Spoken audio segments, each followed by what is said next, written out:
গোটা বাংলাদেশের 300 আসনেই আমাদের পক্ষের ক্যান্ডিডেট থাকবে ইনশাআল্লাহ।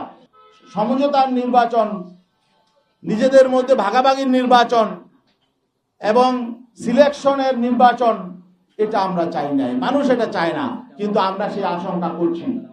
সেই আশঙ্কা থেকেও আমরা শঙ্কিত যে আগামী দিনে আসলে সুষ্ঠু, নিরপেক্ষ, গ্রহণযোগ্য নির্বাচন হবে কিনা, নাকি আমাদের সাথে ঐক্য করে তলে তলে আবার ভিন্ন রকম কিছু হবে, এই আশঙ্কাটাও আমাদের মধ্যে দেখা দিয়েছিল।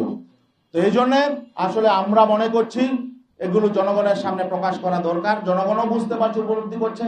আমাদের কাছে বিভিন্ন দিক থেকে বিভিন্ন সংবাদ আসছে, বিভিন্ন রাষ্ট্রের সাথে বিভিন্ন পরিকল্পনা করা হচ্ছে, কি হচ্ছে এটাও আমরা জানি না। এখন বিশ্বস্ত, এখানে সমঝোতা সমন্বয় হতে হলে, ঐক্য হতে হলে পারস্পরিক শ্রদ্ধা, বিশ্বাস, আস্থা লাগে। আমরা আস্থা, বিশ্বাস, শ্রদ্ধার জায়গা যখন ভেঙে যায় তখন তো আসলে সেখানে ঐক্য টিকে না। এই জন্য আমি ইসলামী আন্দোলন বাংলাদেশের মহতারাম আমিরের পক্ষ থেকে আদিষ্ট হয়ে আজকে আপনাদের সামনে এই কথাগুলো বললাম।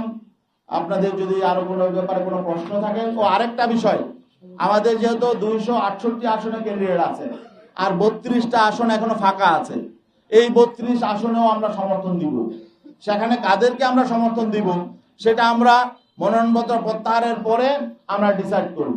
আমাদের নীতি, আদর্শ এবং লক্ষ্যের সাথে যাদের মিল হবে, তাদের সাথে সহযোগ্য ক্যান্ডিডেট, তাদেরকে আমরা ইনশাল্লাহ সমর্থন দিব।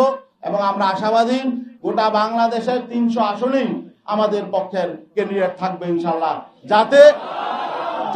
যাতে ওয়ান বক্স, যাতে পিসাব চরমনাই ইসলামের পক্ষে ওয়ান বক্স, সেটা যাতে সঠিক বাস্তবায়ন আগামী নির্বাচনে থাকে, এই জন্য আমরা ইনশাল্লাহ এই ব্যবস্থা আমরা করব।